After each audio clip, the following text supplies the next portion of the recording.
पहले मैं आप सभी पत्रकार साथियों को धन्यवाद करना चाहूँगा कि आप जो हरियाणा विद्यालय शिक्षा बोर्ड की सेकेंडरी और सीनियर सेकेंडरी की परीक्षाएं चल रही हैं, इसमें न केवल हमारे आँख और कान बनकर हमारा सहयोग कर रहे हैं, बल्कि इसके साथ साथ समाज में हर रोज़ की जो हरियाणा विद्यालय शिक्षा बोर्ड की उपलब्धियां हैं और ख़ास तौर पर जो हम अनुचित साधन का प्रयोग करने वाले विद्यार्थियों या अन्य जो तत्व हैं, उनके विरुद्ध जो कार्रवाई माननीय मुख्यमंत्री जी और माननीय शिक्षा मंत्री जी के निर्देशानुसार हो रही हैं और हरियाणा विद्यालय शिक्षा बोर्ड जो कार्रवाई कर रहा है, उसको भी आप बड़े प्रभावी ढंग से प्रस्तुत कर रहे हैं, जिससे समाज में एक यह संदेश जा रहा है कि हरियाणा विद्यालय शिक्षा बोर्ड न केवल नकल रहित परीक्षा करवाने के लिए प्रतिबद्ध है, बल्कि बहुत गंभीर भी है। शायद आप सभी साथियों को हमारे से ज़्यादा इस बारे में मालूम है कि शुरू में जो थोड़ी बहुत ऐसी घटनाएं हुई थी जहां पेपर आउट हुए थे, अब कहीं इस प्रकार की घटना आजकल नहीं है। कल ही माननीय मुख्यमंत्री महोदय से मेरी भेंट हुई थी, तो माननीय मुख्यमंत्री महोदय ने कहा है कि क्वालिटी एजुकेशन पर खास ध्यान दिया जाए और हमारे हरियाणा विद्यालय शिक्षा बोर्ड की जो छवि है उसको सुधारने के लिए भरसक प्रयत्न किए जाएं, तथा जहां कहीं भी कमी है, चाहे वो बोर्ड एडमिनिस्ट्रेशन लेवल पर कोई कमी है या फील्ड में जो कमी है, वो मुझे आप संज्ञान में मेरे लाएं और सारी कमियां दूर की जाएंगी, जिसके कारण मैं माननीय मुख्यमंत्री महोदय का तहे दिल से आभार व्यक्त करता हूं। और उन्होंने जिस प्रकार से हमारा अब हौसला बढ़ाया है, इसे अब हम और ज़्यादा ऊर्जा के साथ आगे हरियाणा विद्यालय शिक्षा बोर्ड की जो बाकी की परीक्षाएं हैं, जो कि 29 मार्च तक संचालित होंगी, उनको बखूबी बड़े अनुशासनात्मक तरीके से और परीक्षा की पवित्रता को बनाए रखते हुए संपन्न कराएंगे। धन्यवाद। सर, अब तक की बात करें तो कितने खिलाफ FIR हुई है, कितने को पदमुक्त किया गया है? अब तक जो UMC केस का सवाल है, 381 टोटल मामले अब तक संज्ञान में आए हैं। जैसा कि आप सभी को पता है, 27 फरवरी से परीक्षाएं शुरू हुई थी और आज 12 मार्च तक कुल 381 मामले दर्ज हुए हैं, जिनमें से इम्पर्सोनेशन के केसेस कुछ ज़्यादा नहीं संज्ञान में आए हैं। आमतौर पर 1-2 केस हर रोज़ आते हैं, तो लगभग 20 के करीब केसेस इम्पर्सोनेशन के अब तक टोटल आए हैं। जहां कहीं भी स्टाफ ऑन ड्यूटी के स्तर पर कोई अनियमितता पाई गई है, उनको रिलीव किया गया है। साथ में ही विभागीय कार्रवाई के लिए भी लिखा गया है और इसके साथ साथ 1-2 जगह पर FIR भी लॉन्च करवाई गई है। रिलीव कितने टीचर को किया गया? अब तक रिलीव का जो एक डेफिनेट आंकड़ा है 39 है। इसके साथ साथ रिलीव जिनको किया गया है, अकेला रिलीव करने तक ही हरियाणा विद्यालय शिक्षा बोर्ड सीमित नहीं है, विभागीय कार्रवाई के लिए भी लिखा गया है। मैं आज की इस प्रेस कॉन्फ्रेंस में एक संदेश और देना चाहता हूं, जिस किसी भी केंद्र पर अनियमितता की खबरें आ रही हैं या अनियमितता हो रही है, जो हमारे संज्ञान में आई है प्रमाण सहित, जो मतलब हमने देखा है, अगले परीक्षा सत्र जो आएगा हम वहाँ पर सेंटर नहीं बनाएंगे और इसके साथ साथ वहाँ के जो प्राचार्य हैं या मैनेजमेंट के अंडर यदि वो स्कूल्स हैं, वो परीक्षा केंद्र हैं, तो उन पर भी कार्रवाई की जाएगी। इस तथा जो कर्मचारी ड्यूटी पर हैं, यदि किसी कर्मचारी की संलिप्तता इसमें मिलती है, उनके विरुद्ध विभागीय कार्रवाई होगी और माननीय मुख्यमंत्री महोदय ने जैसा मुझे निर्देश भी दिया है, यह कार्रवाई काफ़ी सख्त होने जा रही है। सर, 3-4 दिन हो गए आपको ज्वाइन के, एस्टेट के बारे में कोई डिस्कस विचार हुआ सरकार के साथ?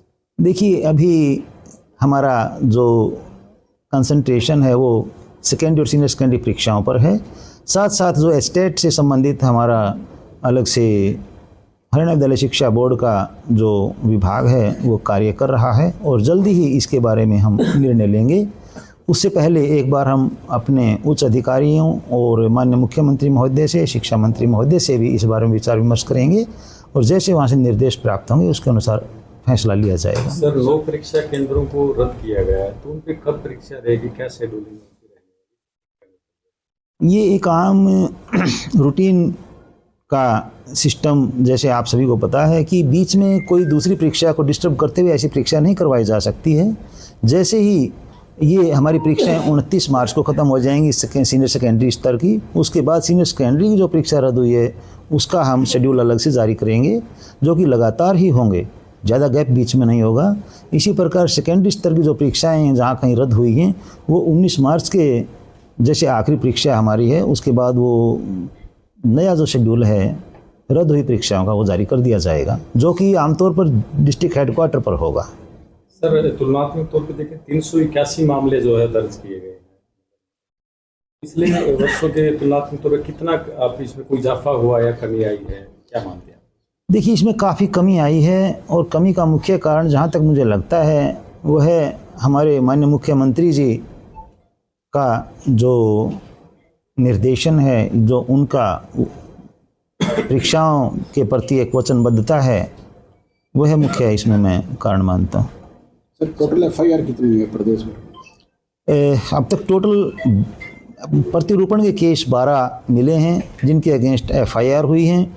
इसी तरह से कुछ एक जो केंद्र आप ये कहिए कि डिस्टर्ब जो थे परीक्षा केंद्र, उनके विरुद्ध FIR लॉन्च हुई। सर एस्टेट की परीक्षाओं के फॉर्म भरने के लिए दोबारा पोर्टल खोला जा सकता है, क्योंकि बहुत से परीक्षार्थी ऐसे हैं जो अपनी अभी भी परीक्षाओं के फॉर्म भरने से वंचित रह गए। इसके बारे में अभी कोई फैसला नहीं लिया गया है। इसके बावजूद जो कोई भी फैसला लिया जाएगा वो परीक्षार्थियों और अभ्यर्थियों के फेवर में लिया जाएगा। मेरे विचार से यह प्रसन्न ना होकर के सुझाव है, जो कि बहुत ही अच्छा सुझाव है। जहाँ तक हरियाणा विद्यालय शिक्षा बोर्ड का इसमें अब से पहले का एक प्रयास रहा है, हम बाकायदा सभी स्कूल्स के प्रिंसिपल्स, साथ में जो फ्लाइंग ड्यूटी पर हमारे सदस्य होते हैं, उनका बाकायदा कम से कम 1 या 2 यहाँ सेमिनार आयोजित करवाते हैं और भविष्य में भी ऐसे करवाते रहेंगे। लेकिन जो नकल रोकने का या यूँ कहिए कि नकल पर पूरी तरह से कंट्रोल करने का जो एक प्रश्न है, काफ़ी हद तक कंट्रोल है। देखिए, हर कहीं एक्सेप्शंस होते हैं, 100% कुछ भी नहीं हो सकता। इसके बावजूद हमारे जो बोर्ड के कर्मचारी हैं, ख़ास तौर पर क्वेश्चन पेपर फ्लाइंग्स जैसे गई हुई हैं, और इसके साथ साथ जो हमारी डिफरेंट फ्लाइंग हैं, जैसे सचिव महोदय की फ्लाइंग है, चेयरमैन फ्लाइंग है, DC SP साहब की, SDM साहब की जो फ्लाइंग चल रही हैं, इन्होंने काफ़ी कंट्रोल कर रखा है। मेरे विचार से इसको आने वाले समय में और ज़्यादा सुधार की, जहाँ तक आपने बात कही है, उस पर भी विचार किया जाएगा। आप जो क्वेश्चन कर रहे हैं, मुझे बड़ी खुशी हो रही है कि यह क्वेश्चन आप बिल्कुल एक सही जगह पर कर रहे हैं, क्योंकि शिक्षाविद होने के नाते मैं बड़ी क्लियर वे में यह बात बता देना चाहता हूँ, ज्ञान होना एक अलग चीज़ है और अपने ज्ञान को प्रस्तुत करना, जिसे हम कम्युनिकेशन स्किल कहते हैं, हम किस तरीके से अपनी बात कहते हैं, वो है एक अलग कला है। तो यहाँ हम यह नहीं कह सकते कि हमारे बच्चों का IQ कम है, उनका ज्ञान कम है। ज्ञान बहुत ज़्यादा है। मेरा अपना अनुभव है कि राजस्थान, उत्तर प्रदेश, पंजाब, हिमाचल प्रदेश के बच्चों की अपेक्षा हमारे विद्यार्थियों का ज्ञान बहुत ज़्यादा है। मैं इसका उदाहरण दे सकता हूँ। जितनी भी यूनिवर्सिटीज़ अपने स्टेट में या आसपास हैं, जयपुर यूनिवर्सिटी है, वनस्थली है, इधर से पंजाब में जो यूनिवर्सिटीज़ हैं, हिमाचल में हैं, दिल्ली में हैं, हरियाणा के विद्यार्थियों का एडमिशन सबसे पहले होता है, उसके बाद दूसरे विद्यार्थियों का होता है। क्योंकि हमारे विद्यार्थी न केवल मेरिट में आते हैं, इनमें नॉलेज भी ज़्यादा है। अंतर कहाँ है? कम्युनिकेशन स्किल का। कम्युनिकेशन स्किल के मामले में तो आप भी अच्छी तरह से जानते हैं कि कई बार प्रॉपर प्लेटफॉर्म ना मिलने की वजह से, प्रॉपर कंडीशंस ना मिलने की वजह से, कोई भी व्यक्ति जो कितना भी इंटेलिजेंट हो, वो भी कम्युनिकेशन अपना हो सकता है इफेक्टिवली ना कर सके। क्योंकि आप तो पत्रकार बंधु हैं, जहाँ तक कम्युनिकेशन का सवाल है, आप तो एक सेंटेंस में पकड़ लेते हैं कि आदमी का कॉन्फिडेंस लेवल कितना है, कम्युनिकेशन किस प्रकार की है। हाँ, मेरा अपना इस मामले में, जैसा कि आपने ये मेरे दिमाग में क्वेश्चन डाल दिया है, बिल्कुल यह स्पेशल एक एम्फेसिस रहेगा कि हम स्कूलों में बच्चों को इस प्रकार के अवसर प्रदान करवाएंगे जहाँ उनकी कम्युनिकेशन स्किल अच्छी हो, ताकि वो जहाँ कहीं इंटरव्यू देने जाएं वो अपना अच्छा परफॉर्मेंस वहाँ दे सकें।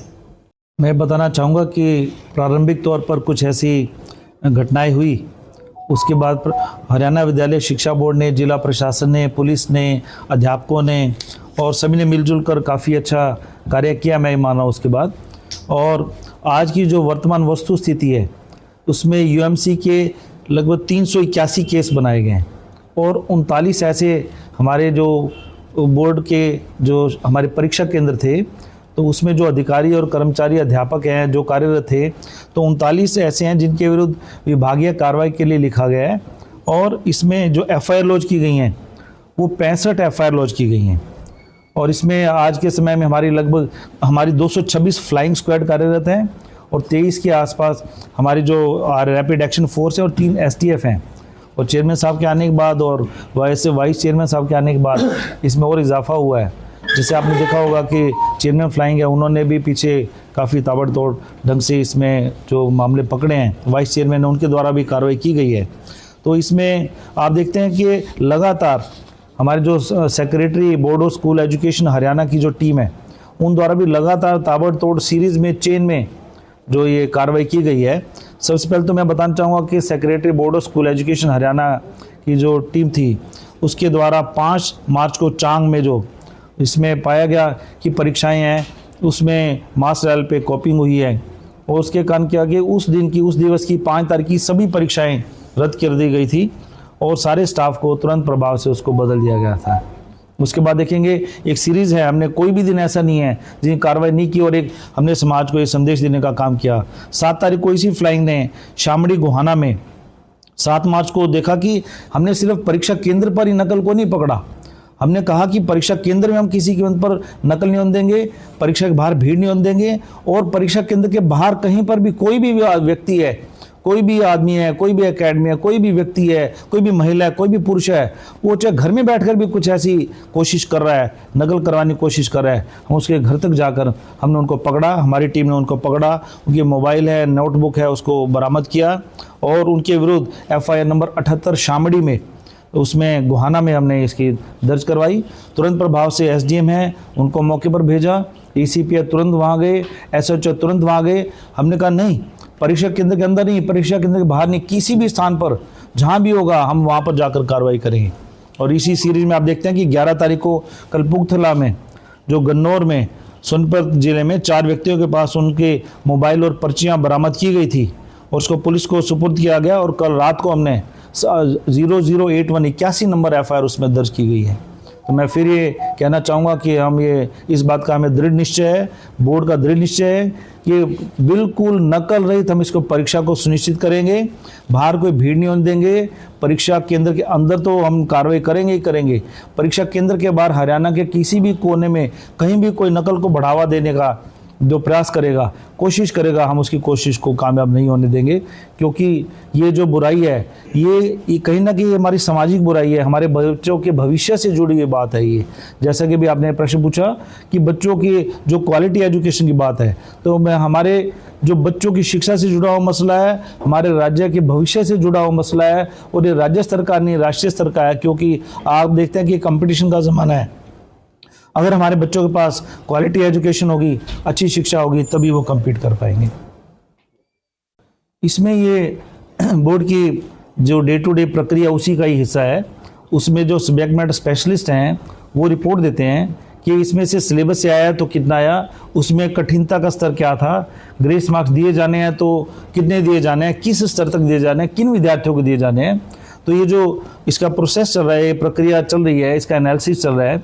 उसके बाद जो भी सामने आएगा बोर्ड के स्तर पर, चेयरमैन साहब भी एक शिक्षाविद हैं, तो ये जो निर्णय लिया जाएगा उसके स्तर पर निर्णय लिया जाएगा और उसमें विद्यार्थियों हित में जो भी कार्य होगा वही किया जाएगा।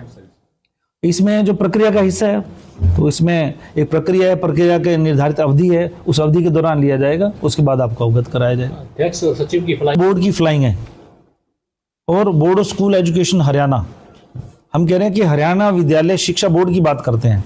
हम उसमें फ्लाइंग स्क्वाड की बात नहीं करते, हम उसमें रैपिड एक्शन फोर्स की बात नहीं करते, हम उसमें स्पेशल टास्क फोर्स की बात नहीं करते, हम हरियाणा विद्यालय शिक्षा बोर्ड की बात करते हैं। और हमारी सभी का उद्देश्य केवल एक ही है कि हम नकल रहित परीक्षा को सुनिश्चित करेंगे। आप उसे कोई भी नाम दे दीजिए, हम 100% सुनिश्चित करेंगे, नकल नहीं करने देंगे, किसी कीमत पर नहीं करने देंगे, अंदर नहीं करने देंगे, बाहर भी नहीं करने देंगे। सर आपने बहुत अच्छा प्रश्न पूछा। आप ये कह रहे हैं कि वहाँ कर रहे थे, लेकिन आप उसके साथ ये भी आपको बताना पड़ेगा, ये मीडिया का जो दायित्व भी है कि जहाँ ये ऐसा कर रहे हैं, हम 3:17 पर पहुँच के हम उसको पकड़ रहे हैं, उसको हरियाणा विद्यालय शिक्षा बोर्ड पकड़ रहा है। और आप सिर्फ रिपोर्टिंग नहीं कर रहे हैं, आप समाज में जागरूकता भी पैदा कर रहे हैं कि कहीं कोई नकल करेगा तो हरियाणा विद्यालय शिक्षा बोर्ड वो तुरंत वहाँ पहुँचेगा, उनके विरुद्ध कार्रवाई करेगा। कार्रवाई नहीं करेगा उसमें हम उसमें जो FIR लॉन्च किया है, FIR भी दर्ज कर रहे हैं, वहाँ के स्टाफ के विरुद्ध भी कार्रवाई कर रहे हैं, ताकि समाज में एक संदेश जाए। तो हम इस संदेश को हर हालत में जन जन तक पहुँचाएंगे, आपके माध्यम से पहुँचाएंगे। जैसे आपने वीडियो वायरल किया, कहीं से वीडियो वायरल हुआ 3 बजे आप वीडियो डाल रहे हैं, और आप ये देखिए कि हमारी जो इस बात को कहेंगे कि हमारी जो तत्परता देखिए, 3 बजे ये वीडियो आता है और 3:17 पर secretary board of school education Haryana की फ्लाइंग जो भिवानी नहीं है उस सेंटर पर खड़ी हुई है। तो आप इस बात को तो मानेंगे कि हमारा जो नेटवर्क है, हम भी अपनी तरफ से कोशिश कर रहे हैं, आप भी कोशिश करें, आपके संज्ञान में जो बात लाती है, जो बात लाते हैं, हम उस पर तुरंत कार्रवाई करें और अपने स्तर पर भी करें। हम ये कहते हैं कि वो डाल है तो हम पात है। हम ये कोशिश हर हालत में किसी को नकल नहीं करने देंगे, सुनिश्चित करेंगे, नकल परीक्षा सुनिश्चित करेंगे, बाहर भीड़ नहीं होने देंगे, और बाहर के अलावा कहीं किसी और स्थान पर बैठकर भी कोई कोशिश कर रहा है, हम उसको कामयाब नहीं होने देंगे। सर जो सेंटर डिस्टर्ब है, आप देखेंगे चांग का, क्योंकि महिला बच्चियां थी वहाँ, राजकीय कन्या वरिष्ठ माध्यमिक विद्यालय की, एक तरीका तो ये था कि हम सभी बच्चों को किसी दूर के सेंटर पर भेज दें। दूसरा, क्योंकि अंदर ये कार्रवाई हो रही थी, तो इसलिए हमने क्या किया कि सारे के सारे स्टाफ को ही बदल दिया, ताकि जहाँ जिस स्तर पर, जिस लेवल पर ये गड़बड़ हो रही है, हम उस लेवल को दूर करेंगे। और जैसे चेयरमैन साहब ने कहा कि जिन सेंटर पर ये गड़बड़ हो रही है, अगले वर्ष वो सेंटर नहीं बनाए जाएंगे। तो ये कार्रवाई बोर्ड के स्तर पर, जिस स्तर पर भी कार्रवाई अपेक्षित है, हम कार्रवाई करेंगे। क्या सर पुलिस का सहयोग सभी जिलों में ठीक नहीं है? पुलिस प्रॉपर खड़ी है, प्रॉपर मॉनिटरिंग है, तो उस प्रकार की खास नहीं होना है। हाँ, ये तो आप, क्योंकि मीडिया का भी ये बहुत बड़ा दायित्व है, रिपोर्टिंग आप लोग करते हैं, है ना, तो मीडिया की तरफ से भी मैं देख रहा हूँ। और जहाँ भी हमने कार्रवाई के लिए कहा, जो हमारी टीमें गई, वहाँ मैंने SDM जैसे गुहाना को कहा, मैंने कहा कि SDM महोदय को कहा कि मैं आपका टाइम नोट करूँगा, मैंने इतने बजकर इतने मिनट पर आपको सूचित किया है, आप वहाँ जाकर मेरी अपनी फ्लाइंग स्क्वाड से बात कराएंगी तो मैं उसको रेस्पॉन्स टाइम मानूंगा। ACP को मैंने कहा, ACP महोदय उनको कहा कि आप जब वहाँ पहुँच जाएंगे, मेरी बात कराएंगे तो वो रेस्पॉन्स टाइम आपका है। SHO है, तो हमारा देखते हैं कि जब हम कन्वे करते हैं, पुलिस बाहर भी मौजूद है, हमारे जो फ्लाइंग स्क्वाड है वो भी मुस्तैद हैं, और मजिस्ट्रेट हैं वो भी तैनात हैं, उनका रिस्पॉन्स टाइम आप देखेंगे काफ़ी, इसमें काफ़ी कमी आई है। तो इस बात को आपको भी जो है जनता तक पहुंचाना चाहिए कि सामाजिक जिम्मेदारी है, इस नकल पर हम नुकेल डालें, हम अपने बच्चों के भविष्य की ओर ध्यान दें।